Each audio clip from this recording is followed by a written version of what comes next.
I feel vindicated because I have argued for this service to be provided, and plenty of controllers, the majority, the culture at our facility has shifted away from this to not providing it. This is what other places are doing. Look at it. Ready.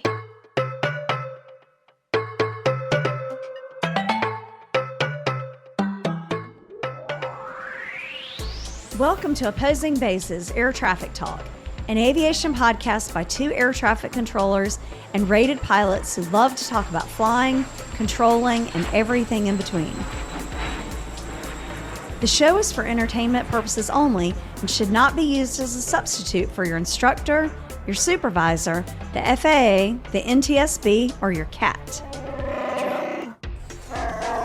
The show will give you a better understanding of how things work in the National Airspace System and maybe even make you laugh along the way. Please welcome retired Army pilot Alpha Golf and first officer at Penguin Airlines, Romeo Hotel.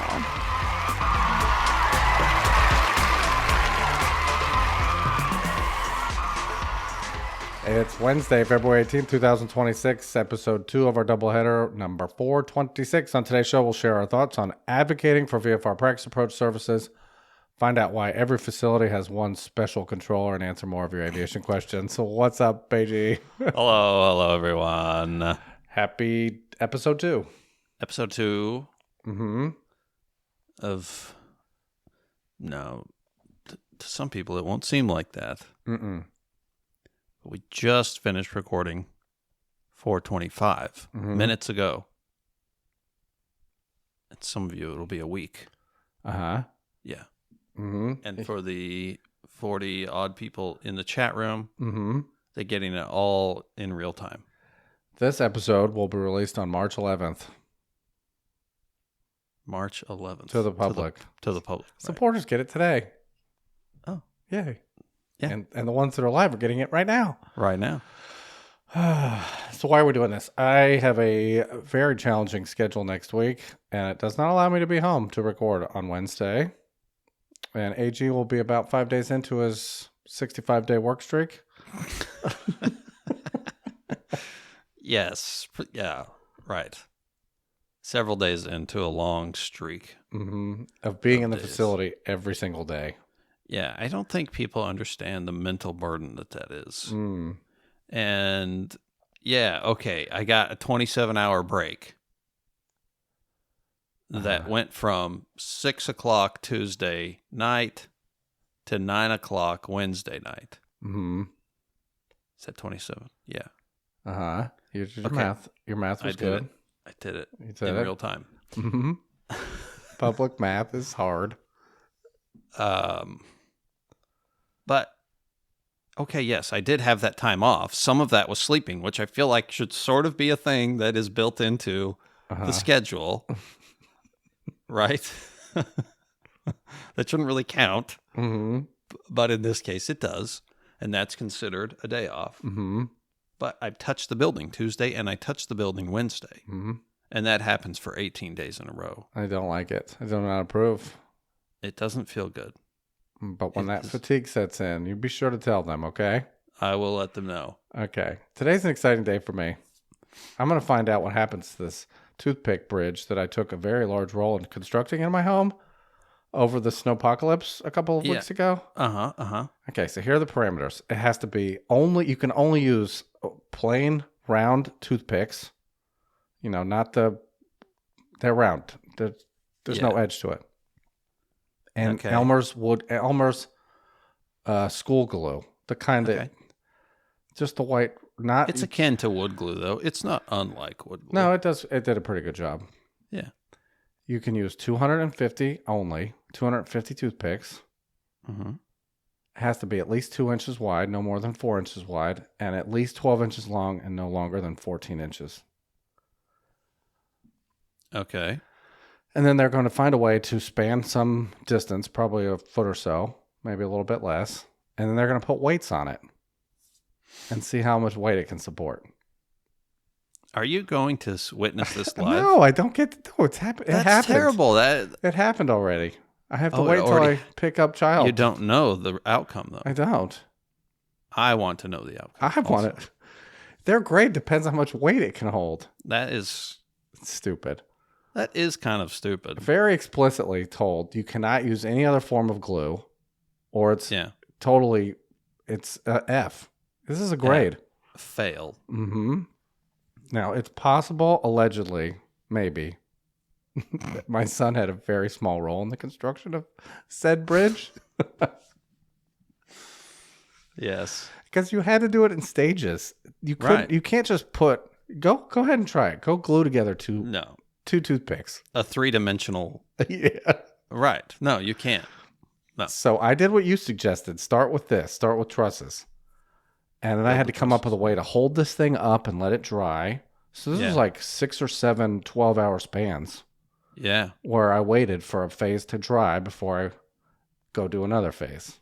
Right. Mm-hmm. When I started, never finished, some wooden airplane models that were meant to be flyable, but it became very, very tedious. You actually used tiny pins to pin down wooden components. All right. And glue them together and hold them in place with pins. And you would do tiny little sections. And then you would have to wait, like you said. This glue has to completely dry. And then do another section. It has to be something you're on board with for a long time. Months. It's months. And as a teenage boy... Nope. I didn't make it. Nope, it isn't going to work. So anyway, I'll find out what happens today, hopefully. I can't wait to find out. I know. I want to be able to say it held up, 50 or 100 pounds. I feel like it was dense. I made it as narrow as I could. Yeah. So all my toothpicks are concentrated in a very small area. Right. Yeah. Okay. It has to be, it's a triangle theme. It has to be a triangle themed truss, which I did. You got bonus points for anything over 17 triangles. His had 35. 35 triangles, everyone. Okay? 35. We're talking maximum bonus points. 35 triangles. I'm thinking it's at least 2 pounds per triangle. This is... Okay. This is... I hope. A 70-pound. Mm-hmm. This is a 70-pound bridge. I will be sure to share the results with anybody who cares about this project. And if I meet this teacher, I'm going to tell her I think her rules are kind of silly. It's a little bit extreme. It's a little bit crazy what she told us we had to do. And I don't like the threat of them failing if we broke the rules. I don't like that. I want it. Right. It's supposed to be fun. Yeah, right. Not so stressful. Anyway, that's my story. Cool. Shall we begin? All right. Since OB425, we have some new members on the Supercast Iceberg Juliet Hotel, Romeo Mike, and November Whiskey. And we got an altimeter check ride drop from Juliet Zulu. Thank you. If you're enjoying the show and you want to go to the next level, join us on Supercast. You get all of our episodes on time, no delays, our back catalog, depending on what tier you're in, access to our live stream, bonus audio, and a direct line to us through supporter-only email, which, by the way, makes the entirety of the show. You'll keep the show ad-free and community-supported. Check it out at opposingbases.supercast.com. Thank you, everybody. Yes, thank you.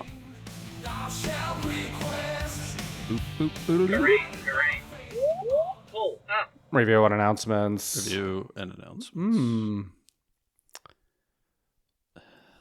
Someone took our little hint. And made it. Go for it. Just do it. This review titled Feedback in a Review. I do remember recently mentioning that, I think, somewhere. 5 stars, an amazing show that has increased my knowledge of the NAS and makes me even more eager to continue my training for instrument, commercial CFI, and maybe even all the way to ATP. I have begun working my way through the backlog on the Fruit Player while spending 36 hours a week driving. Ugh. I recently listened to 36 hours a week. Hopefully that's your job. And not the way to get to and from said job. That sounds brutal. Although, I am looking to put miles on my car. You want to loan it to them? Yeah, you could just drive my car around. You'll be part of an elite test for Toyota. Yes. How many miles will this Land Cruiser go? The bad news is you have to pay for those miles by filling it up. It is a little bit inefficient by today's standard. That is the cost of longevity, I believe. All right. Yeah.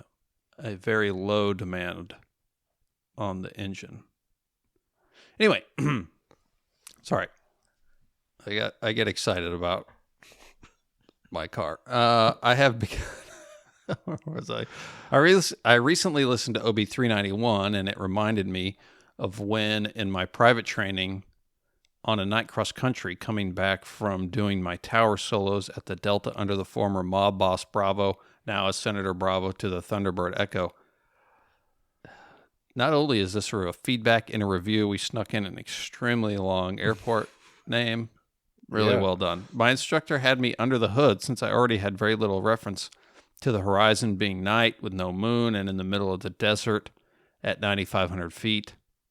He reaches over and pulls the power on the flying Hershey bar and flies and tells me to stay under the hood and navigate to the nearest field. Wow. This is a lot going on here. Mm-hmm. Once we were around 3,000 to 4,000 AGL, he tells me we have broken out of the clouds. I took off the foggles and keyed up the lights, found the airport, got set up on final-ish. Once we were certain we would make it to the field, we powered up and continued on to the Thunderbird Echo. Go back, Papa. That's great training. Very creative, safe. Yeah. And, preparing you for,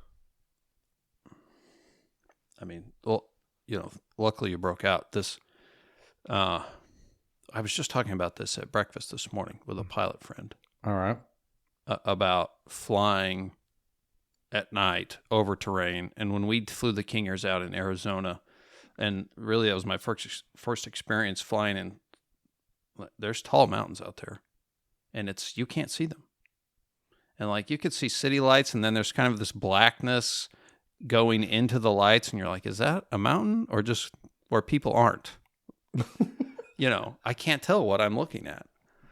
You're really trusting air traffic to have you at an altitude that isn't going to slam you into the side of this mountain, because you cannot see, and losing all power, losing your engine in that operating environment. What do you think about having to have your instrument rating to fly at night? I don't think it's a terrible idea. I think it should be something people consider. Or at least part of, at least a basic understanding if you're going to go flying VFR at night. Mm-hmm. I've said this before, but as someone that flew around at night with goggles all the time, and I could see mostly, transitioning back to flying at night without them, it left me feeling all the time like this is not my favorite thing. Well, you were also flying 17 inches off the ground. So you're in a little bit of an extreme case. Right. But even in the King Air, like that in Arizona at night. I don't like this. If I was VFR, I'm like, no. No, don't like this. I want to be IFR, away from things. Telling a private applicant that they're navigating with under the foggles, under the view limiting devices with a screen, and aiming towards an airport, that scenario could happen. You lost your engine, you're above a cloud deck, you're perfectly legal, and here's 3,000 feet of time for you to figure out how to get to this airport. I think it's a really good idea. So that's a safe and constructive way to show somebody the implications of being above clouds anytime, let alone at night. Right. And how are you going to figure this out in the event of some sort of failure? So, cool. Yes, good. All right, announcements. Supercaster Juliet Papa, congratulations, got his commercial written, and I hit the wrong button. I apologize for that. Got his commercial written done and got into a flying club after a 2-year wait list. Wow. Congrats. Cool. Your patience paid off. I think you should get number 2 because you skipped the reading part on the last one. Wait, what? I'll get 2, you get 3. Penguin Juliet Zulu got their CFI. Congrats. Another CFI in the wintertime. RH&AG, 2 things happened over the weekend. I finished the last of the back catalog episodes in my OB feed, and I passed my CFI initial check ride. Congrats. Cool. This cannot be a coincidence. It must mean my iceberg reached a critical mass of penguins at the exact moment I needed to impress my DPE with maximum knowledge and skill. My waddle, which is a group of penguins, held together without going into nuclear meltdown just long enough to get me through the check ride, which I should note would have been the 3rd consecutive check ride I've attended with an FA observer riding along. Wow. Except that a weather delay prevented the observer from attending on the actual day. Thanks for all you do. Please accept my altimeter drop. And if you have tips to fill the sudden void in my life with no intensive training and no OB back catalog all at the same time, I welcome your inputs. Sincerely, Penguin Juliet Zulu. Yeah, really bad news. So the funding that we were providing for therapy for having gotten to the end is run out. We've exhausted it. Too many people have exercised that privilege. So you're just on your own out there. You've done this to yourself. Yeah, you need to pace. You need to pace yourself a slow diet. If you only do a week or 1 episode per week, you'll never catch up. And there'll always be something there. Yeah. Use caution. Yeah. All right. Saying. All right. Congratulations on the check ride. We don't want to make one check ride sound more important than another, but CFI is a very big milestone. Yeah. Yeah, for sure. And those are hard check rides, so congrats. You get number 3. Number 3, Supercaster Bravo Juliet Sarah sent a note over the weekend. I completed my flight instructor renewal. Congrats. Very good. In doing so, I realized I have been a CFI for 25 years this year. How time flies. Bravo Juliet Sarah from the Ford Tri-Motor Airport south of the Windy City. Bravo. Cool. Congrats. That's a long time. You've had yours for a long time. I think I got mine in 2003. Yeah. So almost 25 years. Yeah. Wow. And this is an even year, so I have to renew in the summertime. Yeah. Ew. Mm-hmm. Ugh. The method I've chosen to do that every other year for all this time is through the 16 hours on a computer. Oof. Someone came up with that number. Please do not introduce yourself by telling me that you're the one who was in charge of that. Our friendship will be over before it started. Unless it was to reduce it from 32. Look, it is kind of crazy. We can be CFIs. There's nothing legally preventing me from taking a club airplane. Well, besides the fact that I'm not supposed to instruct in a club airplane. Let's just say that wasn't a rule. Okay. And taking you up and giving you flight instruction. And I haven't been an instructor for a very long time. Actively in a plane. Actively in a plane. But you have to, that's the only rating that you have outside of a flight review and your required landings. If you want to take passengers, you could be a private pilot and go years without doing anything. Besides your every 24 months, you're supposed to do a flight review. But if you don't do that, you're still a private pilot. If I don't do this 2-year training, I lose my CFI. It's gone. And then what would you have to do to get back another check ride? You can do it that way. There's some grace period with time, and RLH would know better. You just don't want to do that. You don't want to do that. You don't want to do that. You're setting yourself up. I don't want to. Now, maybe if it was with him and he had, all right, I'm okay with giving you your certificate back, but not everybody has that. Right. And I'm sure he would hold me to a standard. And it would be very difficult for me to do commercial maneuvers in a general aviation airplane and prove that I was able to teach somebody. Now, if I ever do go back to instructing, I plan on doing that, but it's on my time. Yeah, Not right. without having a certificate, so. Right. Yeah. Cool. Keep sending your announcements in. We'll keep sharing them on the show. Moving on.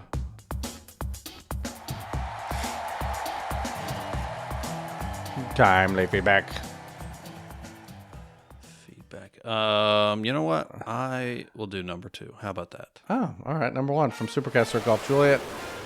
No helmet fire today. I'm the guy from OB426. Different plane today, but still a bonanza. And your We Love ATC in the remarks got a nice response from the folks at Boston Approach. Here is the clip. We're going to play that in a second. As a side note, the controller whose wife was in the plane with me on, remember this story? Yeah. Mm-hmm. On OB416, walked into the break room at Boston Approach to hear 2 other controllers talking about that episode. Hey, they listen. That's cool. That's nice. They were wondering who the controller was, and voila, he appeared. Cool to see your show spreading like a virus. Thanks. I guess. Across the NAS. Golf Juliet. All right, you want to play the audio? I'm ready. 1, 2, 3. November 5 Mike Golf, thank you for the kind remarks. We also love bonanzas who love ATC. Contact Boston Center 123.75. Have a good flight. 12375, and thanks. That frequency seems familiar to me. That is Cigarette Tower. Also, the CTAF in question. From earlier, yes. Right. Was that this episode or the last one? I can't remember. It was today. Thank you for sharing the audio. And again, shout out to the controllers up at A90 for an awesome job with that helmet fire emergency, carrying a controller's spouse on board while they were working live traffic from another scope in the same room. That is crazy. You know what? And we're honored that you're listening. That's cool. That's cool. Yeah. All right. You get number 2. Number 2 from Supercaster Charlie Bravo. On OB422, you discussed practice IFR approaches in the Coffee Tracon airspace. We also did that in 423. 5. Was that? 422, 23, and 25. Okay, yeah. 22. Yeah. 25. I found the discussion interesting and at some points infuriating. Last summer, I was lucky enough to tour the Coffee Tracon.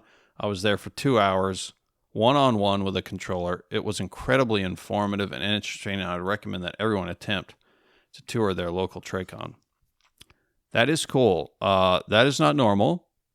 I don't want everyone to have that same expectation that you're just going to get to sit there with one person listening for 2 hours. That's not everywhere is going to be able to do that. But anyway, when I toured the Tracon, I was told the same thing as the person who wrote the feedback. Just file to the first airport, and then before commencing the approach, tell the controller where you want to go next. When you are on the mist from the current approach, they will clear you to the next airport that you want to go to. It is also worth noting that almost every IFR training flight in the area is done under IFR. Even on VMC days, it works for every controller there, bar none? Bar 1. Bar 1. Remember I said there's special people there? Oh, bar 1. Right. The special controller. Mr. Special has his own rules. He insists on every airport you plan on going to be on your flight plan. This one controller's insistence on being different can be dangerous. Okay, this is interesting. I want to hear this. In December, I was on an IFR currency flight attempting to get some approaches, and ceilings were about 500. And I was solo with no autopilot. Okay, this came up in the last show too. When I told him that I wanted to go missed at the first airport, he got very angry with me and started berating me on frequency and demanded that I file another flight plan to go back to where I came from. He would not let up. My browbeating carried on frequency for about 5 minutes, which left me rather flustered while attempting to file a flight plan and hand flying in IMC. No. No. I tried to explain to him that I had toured the TRACON and that multiple controllers there endorsed the way that I had filed. He did not care. Oh, man. This, in my opinion, leads to a very dangerous situation. You have no idea which controller you're going to get until you are in the air, and it is too late to change how you filed. Do I file only one airport like most controllers there prefer, or do I file every airport like the one guy wants? Ultimately, it doesn't matter. You run the risk of upsetting someone while doing 120 knots through a cloud. The lack of standardization across a single facility, never mind the entire NAS, is dangerous and leaves pilots not knowing how to file. Pilots should not be forced to file flight plans to one single controller's preferences. We should be filing to a national standard. Until that day, we'll be filing one way or the other and hoping that we don't get yelled at while trying to fly a plane. I appreciate everything that you have done for the safety of the NAS with your show. Here's to 400 more. Charlie Bravo. P.S. Even though Tottenham are rubbish this season, my offer to RH to attend a match still stands. Okay. All right. Let me ask you this. You're in the room while this berating is happening. You're hearing the controller go up on a soapbox. Is it for you? Is it for the room? Or are they doing that for the pilot? It's probably a lot for the room. Here's a couple things that I would say about this. One, you need to call the facility and have a discussion about this. Time of day matters. Where you were when it happened, so they can find out who it was. Yep. And explain why this is dangerous, why this is unacceptable behavior. Listen, I get that maybe he has a preference, but it can't involve compromising the safety of a flight or having this interaction on frequency. If there is something, and I'm not saying that I agree with this, especially if a facility like this one that is so pro-training has come to some sort of standard on how they want this to happen, and just one person doesn't agree with it, that battle should not be taking place between you and the controller. Agreed. On frequency. That's between that controller and the rest of the facility, or a supervisor if it comes to that. And I think it's worth a phone call to the facility to say, hey, I was under the impression that this was not how things were done here. And I felt like this, subjected me to a condition that is not good. This is not safe.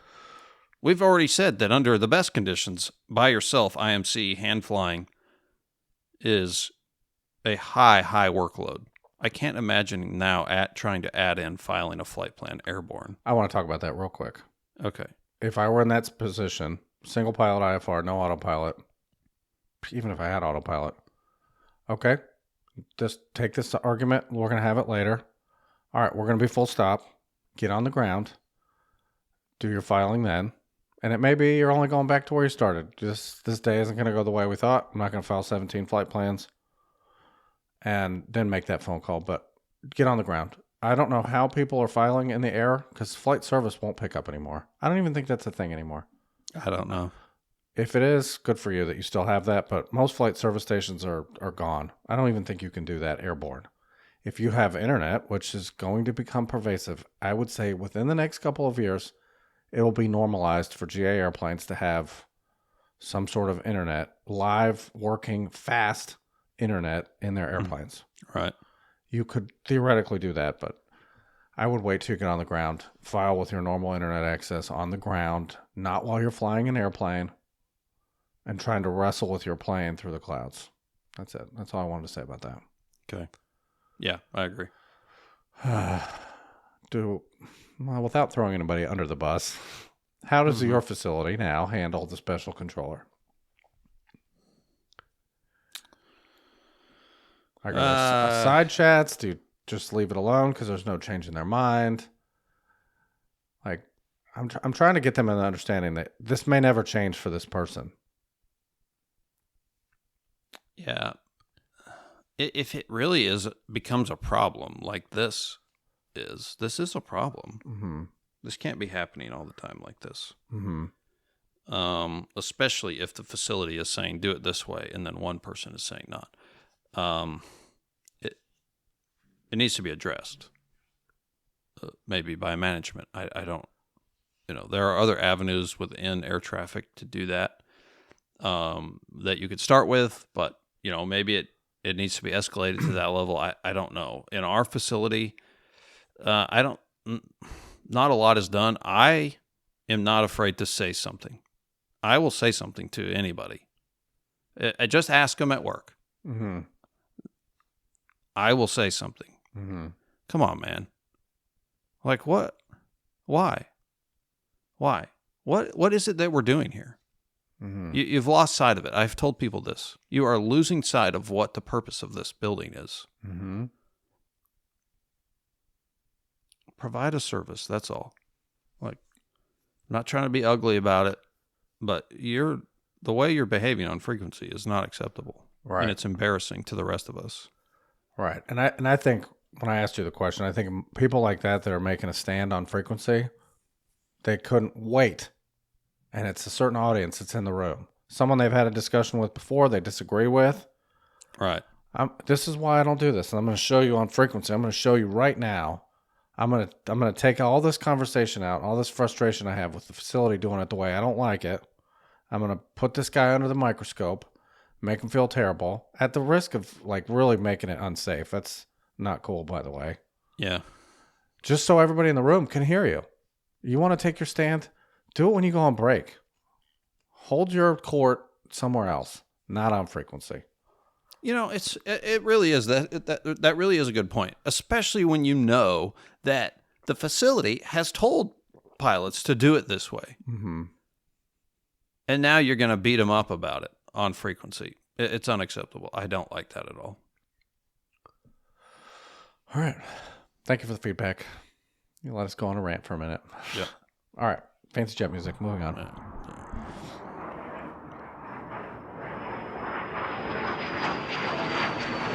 All right. Today's show topic, I politely called Pilot Advocacy for Letters to Airmen and Model Facilities, brought to us by Supercaster, Charlie Hotel. I wanted to take a different angle on this, not just sharing some data and information points, but turn this into something that you can use moving forward at your facility and with the controllers that you work with. Maybe give you something that you can take back into the NAS if you're not so lucky to be training in a facility that is training conducive and training friendly. All right. Hello, gents. I'm sure you'll get an avalanche of responses on this, but I'm hoping this adds value. Letters to Airmen are available on the same official FAA site that hosts the NOTAMs, and that's, I'll try to put that in the show notes, notams.aim.faa.gov, NOTAM search. And if you type that in, NOTAM search, you can select a TRACON, and you can filter for Letters to Airmen. Or you can use ForeFlight, and they're easily found. I found that out yesterday using mine. In the airport, go to the Procedures tab, and then there's an Airport tab. We did get some feedback that some of the facilities that are listed on, say, a Letter to Airmen that's from Duke, Duke has one. Some of the airports in that Letter to Airmen don't have this procedure available on their tab, but that's a cross-reference thing that's probably a nightmare for the people at the EFB World and ForeFlight. Mm-hmm. I would look for improvement over that over time. Especially if it's something new they've been doing. So if anybody at ForeFlight is listening, I don't know how you would do that outside of creating some sort of spreadsheet with cross-referencing them all. So make sure it just shows up at not just the main airport like Duke, but in every tab of the facilities included in that letter. Oh, yeah. I see what you mean. Yeah. I did check locally at Duke, and their non-towered airports that are included do have a link. So the feedback I got was from one that thought it was just the non-towers that weren't included, but it turns out there was no method behind it. It was just some of them had it and some of them didn't reference it. But I think over time that's going to get better. All right, yeah. Charlie Hotel continues. I'm an unapologetic nerd, so I went through the available letters and posted all the letters to airmen associated with practice approaches on a Google Sheet. I will share this in the show notes for supporters. Feel free to share this on the show if you wish. This is a Google document that he created. If you want to click on that and click on a random letter and read them, I thank you for putting this together. It's worth noting. We're going to highlight some of the wording in some of these letters and kind of make some general suggestions for the NAS here. The link does not allow editing, but anyone can open it and choose make a copy on the file menu, and then they'll have ability to use filters to show by state and other options. As an example of what listeners could do with this, I love this. I'm sorry. I'm reaching out to Beantown Approach to find out if the manager intends to renew the current letter that expires in February. I'm taking bets on whether or not they're shocked that anyone is paying attention. We'll see. During me making the notes for the show, we got follow-up on this. Okay. I'm going to paraphrase. The manager here thought it was entirely odd that it was even a question as to whether they would renew the letter. He is in the it's our job camp for sure. Huh. So that brings us to our next point here. Interesting. Our first point. The air traffic manager is signatory to this. They're the ones authorizing it for their facility and saying this is what we're going to do. These are the airports we're going to do it for. That is the exact person that needs to hear your request.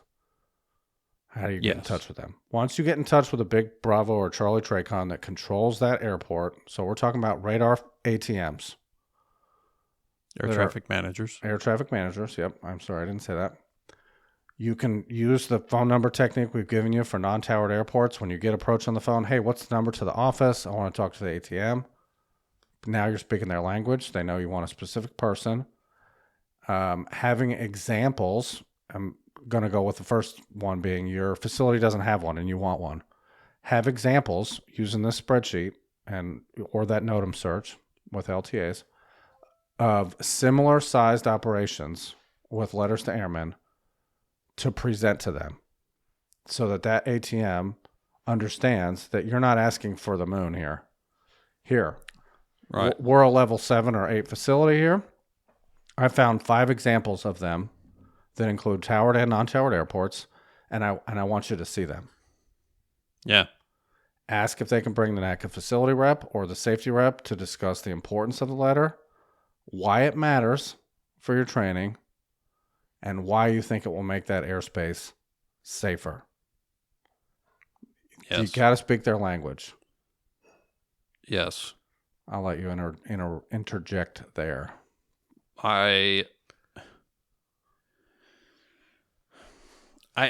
already basically tried to do this at our facility. After the episode where we talked about this and discovered that every facility that borders us has a letter to airmen for practice approaches, and we don't. I was embarrassed. Like, what? Why do we not? Why are we not doing this? And basically tried to advocate. I don't know where this is going right now, but I feel like it would mean a lot more from users than it does from, grumpy AG at work who, is like an old fuddy-duddy when it comes to this kind of stuff, right? Well, and you're a pilot too, and in that conversation with that audience, it doesn't help because you're not the user of the LTA. Right. You're trying to tell it from your point of view as a pilot also, and they look at you as you're different. You're not like the other controllers in this because you're one of the only ones that's a pilot. There might be a couple more. Right. But and you're advocating that we do more work. Right. And, more work. And you were also you got trained by, for example, Charles Delta, who's back in the building as a contract trainer now. Right. Have him in the room next time because that's what we got taught by them, and they made that normal. Right. That was normal back then. Exactly. Right. With terrible radar, by the way. Yes. Sorry. No, that's a great point. He would be a great advocate for that. I don't know if you tried to show them any examples, but I agree with you. It's going to sound different coming from a flight school or a CFI that does constant flying through that area. And say, by the way, we come over here from Duke, who has a letter. Yet they still send us all over here. Right. Figure me that. Right. All right. Charlie Hotel continues. Listeners might want to reach out to facilities they interact with that don't have a letter and ask if they intend to publish one. One CFI reaching out and asking for this guidance could be all it takes for them to realize these letters are valuable to others. I agree with this 100%. Uh-huh. If right after you got out of that office, a pilot called and said, hey, why didn't you guys renew this? And it were on speakerphone, it might have been the best phone call you've ever heard somebody else take. You want to continue there? Yeah. Others might want to take a trip to Kalamazoo to find the most training-friendly Tersa in the NAS. That's AZO. Kalamazoo gets the prize for most training-friendly, having 39 airports listed as offering IFR separation to aircraft on VFR practice approaches. Oh my gosh. So I did pull this one up. I didn't count them. But yes, there are a lot. I'll just name a few here. Battle Creek, Grand Rapids, Flint, Lansing, Kalamazoo. It goes on and on. Mm-hmm. It's unbelievable. This is a very extensive. Mm-hmm.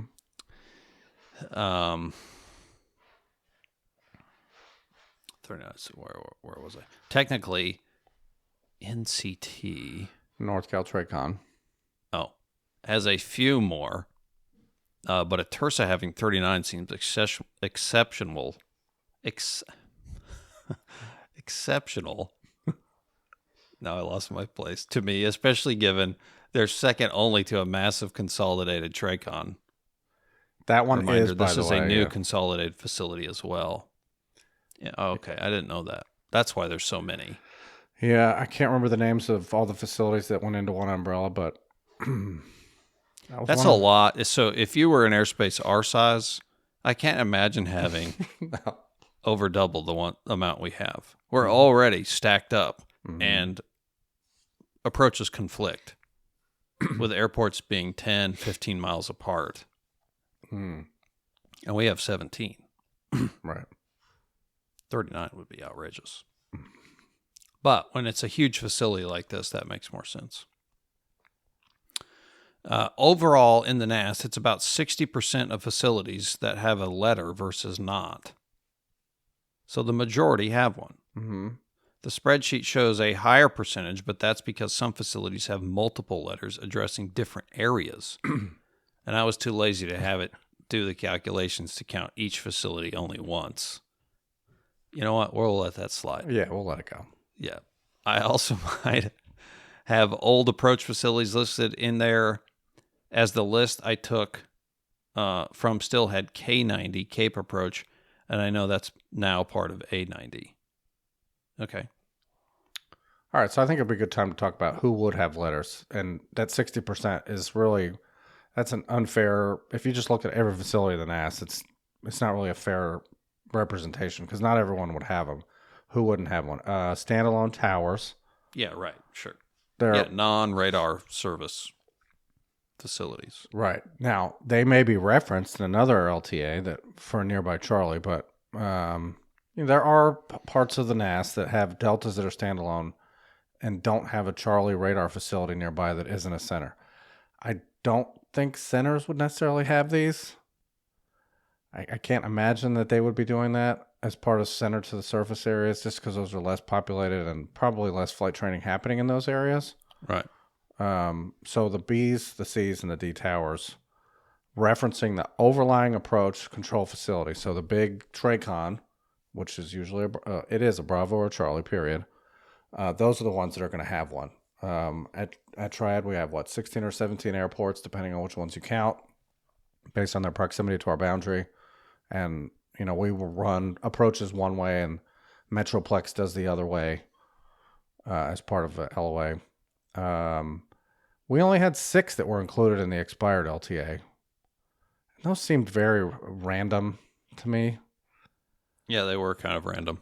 But just keep that in mind. If you're trying to find if your facility has one, poke around a little bit on the map and you might find out there is one. It's just not referenced on your airport, but it's Bravos, Charlies, and Delta Towers that have an overlying approach control facility that does multiple practice approaches, or satellite airports that'll have these. Right. So if you find one at an airport that isn't referenced in LTA and you think it's worth including because they have, the only VOR approach left in that state, the only back course. Yeah, right. Because now RNAV approaches both directions at airports is common, which got rid of a lot of those approaches. And you know what? I can't even do the approach. They won't give it to me. Or an ARC or something. What else? NDB approach. If you have the equipment to do that, something unique. Right. And they don't have one, advocate for the inclusion of that airport. And in Triad's example, don't just stop at the 6. Why can't we have it at one of these? This is a great approach. We could use this. And by the way, I'll remind you, air traffic manager, it's out of the way. I'm not on the arrival or departure stream of your main airport. Right. I'm super low. I'm not on your downwinds. I'm out of the way. Right now, you do them to the Charlie, but do you really want us to do that? When we could go to these other airports? Yeah, sure. I think those are the words that kind of ring in and make sense when you're having that conversation. Yeah. I highlighted some of these. Thank you, Charlie Hotel, for doing this. You want to continue there with Bangor? Yeah. Bangor gets a shout out for, although not mandatory, these services are encouraged language in their letter. I love that too. That's fantastic. Mm-hmm. Mobile has the following statement, which he thought we would like. Mobile approach control. They're speaking to an audience here. Uh-huh. Someone wrote this letter aimed not at the pilots. This is aimed at somebody administratively. Yes. This is like I'll show you. Mobile approach control has provided this service in the past and will continue to provide for a safe and efficient flow of IFR and practice VFR approaches in the Mobile terminal area. They're making sure everybody who reads that knows. You could put it in the 7110 that you're going to make it harder for us to do this, but we're going to keep doing it. Yeah. We're going to keep doing this. This is what we do. And Charlie Hotel said that's defining it as this is our job mindset that you've expressed on the show. I might have said that a little snarkily, but I felt like that was where we did our work. That's where we fit into the NAS. It's a training facility, and I don't mean for controllers, and though it is that, it is also a training for pilots facility. There are a lot of flight schools around. Mm-hmm. It's a thing that we do. Put in a transfer if you don't like it. Yeah, if you only want to work airline traffic, there are tons of Bravos where that's might be all you have to work, except for the one time a week you get stuck on a satellite scope. Right. And wah. You have to complain about it, and everybody will make fun of you because you probably are terrible at it. Right.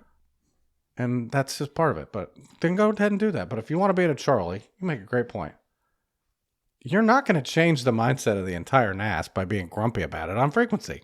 No, you're just making it miserable for everyone. Exactly. Yes, stop it. You want Cleveland? Cleveland has a list of 5 airports. They will give IFR SEP to VFR practice approaches and explicitly states the other 26 airports can only take practice approaches that are on a filed IFR flight plan, which is clearly a thought-out response to the needs of the flying public balanced against the workload it takes to meet those needs. That's a lot of other airports. That's a whole lot of airports. I think they have some 31. I think they have some center boundary issues and competitive TRACON issues that maybe that's part of it. And that big body of water that most GA doesn't like flying over could be part of it too. Sure, yeah. And that letter was just published. It's recent, so it's a great example of the current state of the NAS and how it could be. Mm-hmm. I meant to make the next thing blue, but it's an important element in this. We're trying to get you to advocate for it, get on the phone. There are places in the NAS that probably have a very good reason why they don't have LTAs. They need to refer to Coffee Bravo to find out that, no, you could do a lot more.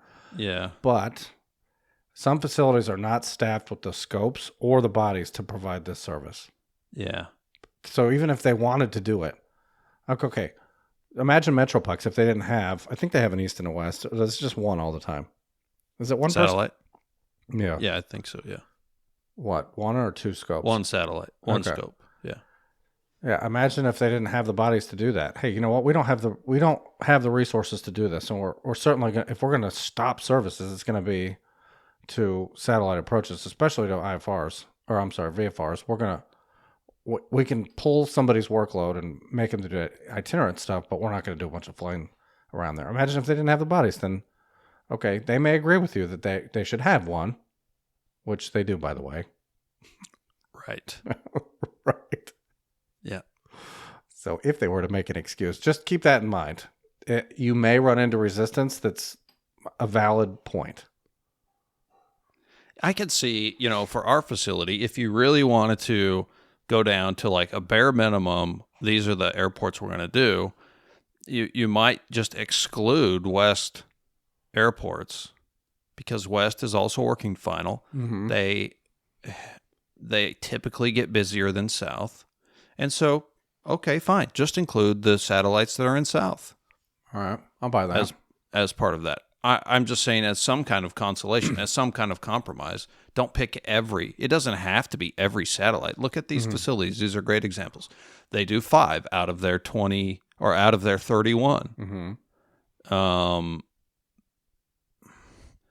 Kalamazoo, just crushing it at 39 airports, though. I can't, You have embedded that as their culture there. Right. And Mobile saying, no, we are going to continue to do this.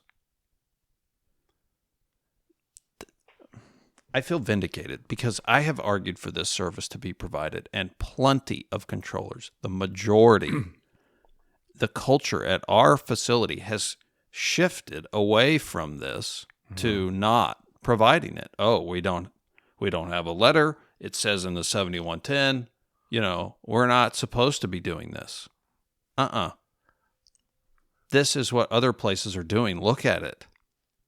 We're the outlier here. Yep. Because you're right. You remove the facilities that don't need a letter to airmen, and I bet this 60% number goes to 75. Maybe more. Yeah. Maybe more. That can have it and need it and have it. Yeah. The majority of airports boundary us have them. Mm-hmm. Come on. So we are taking a different spin on this in this episode. Don't be afraid to advocate for it. The grumpy controllers like AG and I are probably not going to be helpful in a place that has embraced this new 7110 rule that says you don't have to, and unless there's an LTA, you don't have to do it anymore. They are going to fight you. They're the ones, those individuals are the ones that are resistance. It's probably not the manager, though. Ask to speak to them. Set up a meeting. Hey, we want to do a tour. After the tour, we want to sit in an office and talk to you about this. We have some letters to show you. We can give you the wording. And if you have a chance, AG, take a look at some of them. They're all pulling from the 7110. They're all putting caveats in to some extent, giving the individual controller the ability to say, no, I know everybody else does it, but I'm too busy. I can't do it right now. Okay. They're still allowing for that, the caveat of when able, when time permits. Yeah. When traffic permits, no delays to the itinerant airplanes. I want to say Mobiles, when I looked at it, specifically says itinerant aircraft may be delayed to allow for these approaches in certain cases so that they're not overly delayed. So there is a point at which if the majority of your traffic is this training traffic, that's just what this area is. Mm-hmm. I'm sorry. These people have to get training, right? Yep. And so sometimes there is going to be a delay. There is going to be a jet that gets slowed on the downwind because you have a Cherokee inbound or you have 2 Cherokees. Hey, right. Start slowing down. Are you going to fly to Virginia before I can turn your base? Okay. So it just is a part of how all of this works. Mm-hmm. we are just making an attempt here on the show to synthesize all of how all of this works together. I think Seattle, and now looking at some of these other places, are great examples of how this can happen. Mm-hmm. And look at the feedback we've had from multiple people just about Coffee Bravo, about how accommodating they are and willing to train. I think everyone can understand and agree that this has to happen. Training has to happen. It is part of becoming a pilot. It has to take place somewhere. Yeah, okay, I get it. It's not taking place under a Bravo, No, it's taking place at Kalamazoo and at Triad and Mobile and in parts of SeaTac. It has to take place. I don't understand the resistance. Should make everybody in the facility that hates you right now listen to this episode. They do, because they do. Man, I tell you what, they don't hate me, but I don't think. But they do not like that I advocate for this. And I get it. Sometimes it is a pain to be the controller working. And now you got 3 or 4 practice approaches going on, plus other traffic, and yeah, it is. It could be a workload, but that's where it is up to you as the controller to say, okay, this is too much. Know what the limits are, but don't just say at the beginning when there's nothing happening, yeah, we're not doing that. Agreed. All right, we have beat the LTA horse to death. We'll get more feedback on this. Here's what we want on the next round of feedback, and this may take several months. Who knows? Give us examples of where you tried to advocate for the renewal or the formation of a new letter, and let us know how that goes. Yeah. It's going to change if pilots and flight schools speak up. The users of that airspace are the ones they want to hear from. Yeah. You're the ones they need to hear from. Yes. Yeah. Yeah, maybe I should rephrase. They don't necessarily want to hear from you. But if they're going to change the facility's culture, it's going to start with the users asking for it. Right. Not controllers that love doing it that way and took pride in it. I did. I took pride in that. I did too. I still do. And if you are the place that you're going to have the most influence and pull are going to be like a flight school. For us, the bigger one on the field. If you were the owner of that flight school and you came to the facility and said, look how this would help us. You're going to have, you definitely have more pull than me asking why we're not doing this. 100%. Yep. Please share your feedback on advocating for the LTAs in your area. Yeah. Please. We'd love to hear that. Yeah. Thank you, Charlie Hotel. And if I forget, remind me. I want to try to do my best to include this in the deep dive or somewhere where at least supporters can see the link. You did a great job putting that together. Really helpful and easy for you to just click on every one of them. Just look at examples. So yeah, I did it while we were recording this show. Super easy. Yeah. Does it bother you that Duke has one and we don't? There's even a phone number. Kind of. Makes me wonder if they've actually read it. It would be different if they were exercising it. So it's more of a letter. It's an LTA in name only. But yes, it does kind of. It does kind of bother me. I think that's a cultural thing, too, with certain controllers. There's some side of that schedule that just won't do it. Yeah. And I think there are some old school ones that do it and are fine with it. They just don't have as many either. They don't have nearly as many satellite airports as we have. So, we won't make fun of them. Yeah. Maybe. Yeah, no, we will. Nice. All right, moving on. Fancy chat music. Oops, wrong button again. Oh, my God.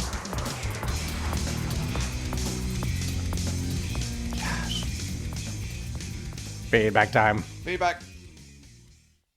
All right. I'll do the first one. Okay. From Supercaster Juliet Charlie. Hey, RH and AG. Quick thank you. First, your show took me from a 130-hour VFR pilot in 2022 to an instrument and commercial rated with 550 hours today. Excellent. Very good. Working my way through multi and tail wheel now. Sadly, no plans to add a rotor rating. I like my wings securely bolted to the frame without physically trying to fling them away from me every moment of flight. Just kidding. I'm just not cool enough to fly helis. So thanks for that. It is the most important part of an airplane, and it's spinning. It's spinning, and it's trying to get away from the beginning of the plane, the middle. The pins, the pins that hold the blades on? I don't know that we've talked about those. They're like 18 inches long and maybe 6 inches around. They're hollow. Oh, of course. But they weigh probably 25 pounds, 30 pounds.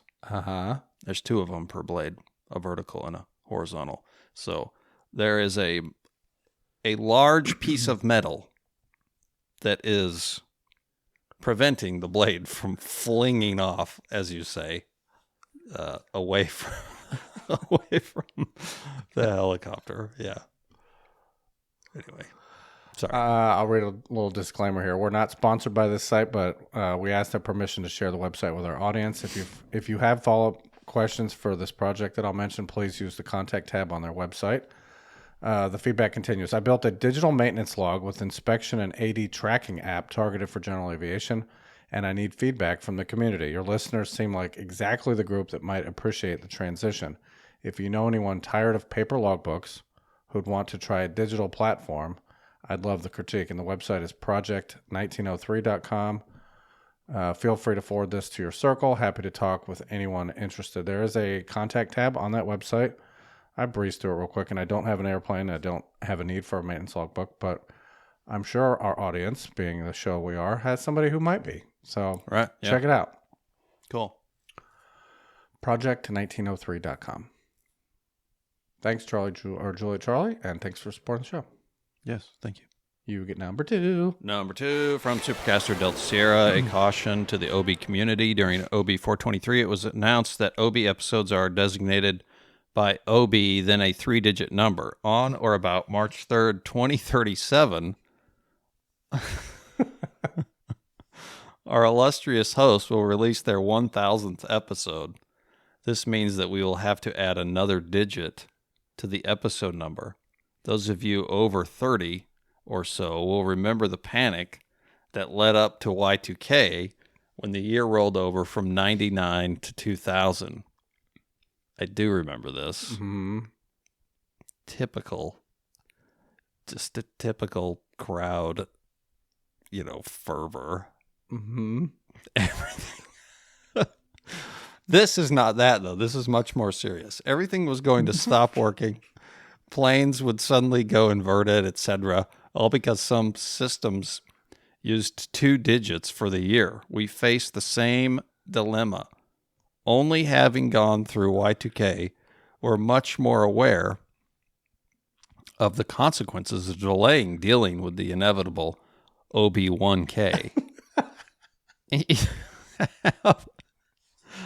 This is our warning. You have 11 years to get things updated before icebergs fly inverted or penguins melt. Don't wait. You have been warned. I love this. Okay, we'll start thinking about it. Mm-hmm. We never thought we'd have 3 digits for sure. And maybe we just, at $9.99, we're done. We could. We could just make that announcement now. You heard it here. This is the end. We will not continue past $9.99 to avoid said problem. All right. 2037. So that's, another 11 years? Okay. I don't know. Maybe we... Challenge accepted. Right. All right. Thank you, Delta Sierra. Number 3 from Supercaster Whiskey Sierra, Romeo Hotel and Alpha Golf. You both rock. I love the show. You have given me the confidence, inspiration to finally pursue my dream of flying. Naturally, the first step in my journey has been to get held up by the FAA and the medical process. How nice. Hopefully I will have some good news to share sooner than later. No details really, but I'm sure it's been just fun. Yeah. Right. Until then, I stay busy flying commercially, often on Penguin Airlines from the Lone Star Urban Bat Colony Charlie. What? To RH's Big Apple base where my girlfriend's family lives. I always see the Channel 9 option on the in-flight entertainment, but it never seems to be on anymore. I heard you all reminisce about Channel 9 in one of the early episodes of the show. I did reminisce about that. I think it was episode 10. Yes, I do remember. Yeah. Down memory lane in the DC-10, I think. Yeah. You've never been able to listen. Oh, but I've never been able to listen. So I guess my question is for RH. What's the deal with Channel 9 these days? I've heard rumors that times have changed and pilots don't want passengers listening. I'd love your opinion or insight if you have it. Thanks again. For more to come soon. Whiskey Sierra. All right. In our manuals, it describes the method to which you need to follow and adhere to so that the frequency you are putting on Channel 9, which let's remind everybody what Channel 9 is. Mm-hmm. Before today's in-flight entertainment screens, before that, and probably a couple iterations before that, all you had was a little tube it was like a plastic tube that you could put into the arm rest and project sound from the arm of the plane. It wasn't it was I don't even know. I think if you put your ear up to that hole in the armrest, you could hear. It was not a 3.5 millimeter. It was a plastic tube.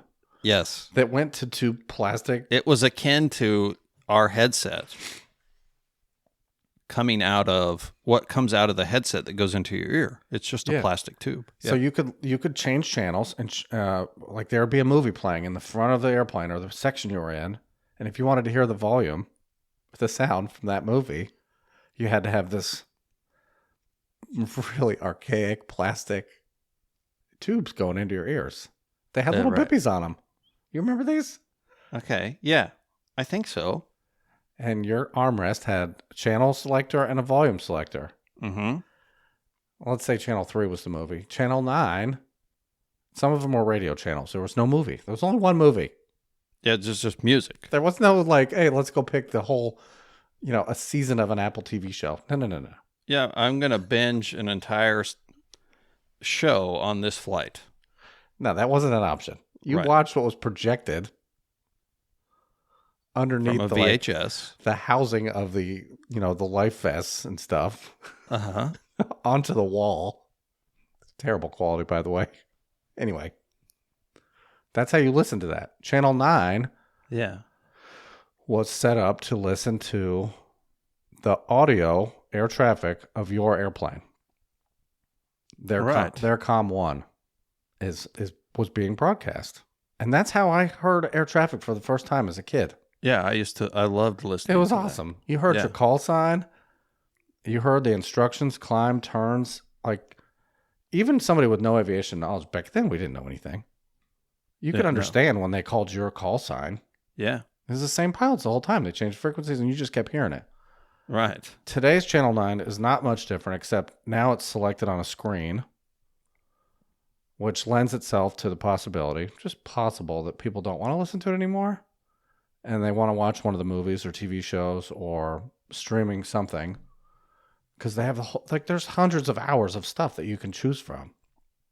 But you can select Channel 9, and most of the time it's probably not being broadcast. In the fleet that I'm on, there's a button to push to turn it on. I've only been on 2 legs with the same captain who's very popular on YouTube. He's talked about this. He is the only one I've flown with that asks to make sure it's on. So it is still available, you're telling me? It's available. Interesting. Now, on my fleet. Now, my fleet is old. Yeah, right. It's possible that that's not on every fleet. Huh. Now, here's the catch. Okay. Because we have jump seats in there, it's feeding off of one of the jump seats COM 1s. Or whatever they're monitoring. Oh. So there's a risk, albeit small, for the one person in the back that might be listening, that you have selected the wrong frequency for them to listen to, or you are monitoring the intercom between the front and the back. All the flight attendants talk on a phone. You could accidentally have that selected. That would not be ideal. Now, I'm not saying they say anything bad. Uh-huh. But you would be invited to a conversation that they didn't know you were a part of. Right. By mistake. Now, I purposely never push those buttons. I don't want to hear what they're talking about. Only button I'll push outside of listening to a comm when I'm in that jump seat, my important bunky jump seat, I will listen to the PAs so that I know when it's okay for me to talk. I don't want to step on one of their PAs. Oh, okay. Which my PA button would. It would just cut them off. Oh. I don't want to do that. So I listen to make sure they're through their thing, which is all automated now too on my fleet. And then that's the only button I would push. I would never listen to the intercom between us. Just throwing that out there. Now, the last thing I'll mention is there's some pilots who just have never done it. They don't know how to set it up, and they're certainly not going to experiment at the risk of them saying something on the phone to the back to someone, a flight attendant. Yeah. That now passengers can hear. So instead of learning how to use it, just nope. Leave it alone. And if you select that button, they're going to say something. Now, I've only been on one flight where the captain said, no. Boop. Turned it off. Yeah. And they made a remark like, that could get us in trouble. Yeah, it could. But they can also go on live ATC when they get down, and they can hear everything we said in most scenarios. That's the thing. Like, it's already public. Yeah, it's not private anymore. So the thing I was thinking of is, if you had an emergency and you're talking about the emergency to air traffic, do you want your passengers hearing that? Then all you have to do is turn it off. I can't quote a checklist, but there's consideration to that for the people that turn it on. Now it's time for everyone in the back to not be part of this conversation. Boop. Yeah. Because I want to say, and I don't know if this is documented anywhere, but it's hard to get news access. Even on my breaks, I have access to the internet. Some news sites won't even work. Like I don't want to say they're hiding things from the passengers, but it's probably best that some people don't know what's going on if their plane was subject to being on the news. Right. Does that make sense? Yes. So if we're having an emergency and we're talking to air traffic, you could create a panic very quickly. Yeah. Part of the captain's job, one of many, and I'm saying this seriously, I'm not minimizing this. Right. They have to formulate a calm message that doesn't freak people out. Right. Hearing all that back and forth with ATC about fuel and what's actually wrong. We're diverting. We need fire trucks. The passengers don't need that. I believe one of our checklists even says, consider turning off the IFE monitor button, which is just one button. It's not going to take you. Boop. Yeah. It's right there. All three pilots can get to it. Very easy. What's it called? What's the button called? I said IFE. That's in-flight entertainment. It's I can't think of the acronym, but it's written on there. Onboard. OBM, onboard monitor button, I think. Okay, so basically, I want to know what to ask for when I get on my next flight. If you turn the corner, and at least at my company, most of the captains have been here long enough to know what that means. If you said, "Hey, are you going to have channel 9 on?" Yeah, they'll be able to answer it. "Hey, our plane doesn't have it," or "Yeah, we'll make sure it's on." And then the FO is going to be like, "Wait, what? I don't even know how to do that." Oh, you just push this button. That's it. Okay, I'll just ask for channel 9. I don't think any other airline does that. It's a very cool feature. I don't think so. Yeah, I don't think so.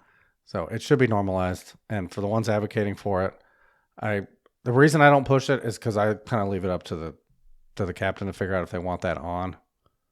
And maybe they think it's up to us to put it on, but I've only been on 2 flights there and back to London with an awesome captain who that's his favorite button. Boop. Love it. Love it. He Is wants it it on. in the picture that you're in front of right now? Or is it cut off? It is. Hold on, let me look on the other side because this is mirrored. I'll just ask for a cockpit tour next time and then sneakily, bloop. So over here, that button there. Yeah. We have two of them right there. One is to turn the Wi-Fi on. Oh. And the one below it is to turn that channel 9 on. Okay. It's right there. Cool. That little square is designated for fun buttons. All right. All right. Anything to add before the chat? I don't think so. Thank you, Whiskey Sierra, letting me go down memory lane again with AG, our little mini Charlie Alpha segment here. Yes. Mm-hmm. All right. We do our best to respond to supporter feedback and let you know when you'll be on an upcoming show. Anything, AG? Nope. Closing out episode 426 of Opposing Bases Air Traffic Talk. Romeo Hotel. And Alpha Golf. Goodbye, everyone. Drop. Opposing Bases is a listener-supported, ad-free weekly podcast. The views expressed on the show do not reflect the opinions or official positions of the FAA or Penguin Airlines.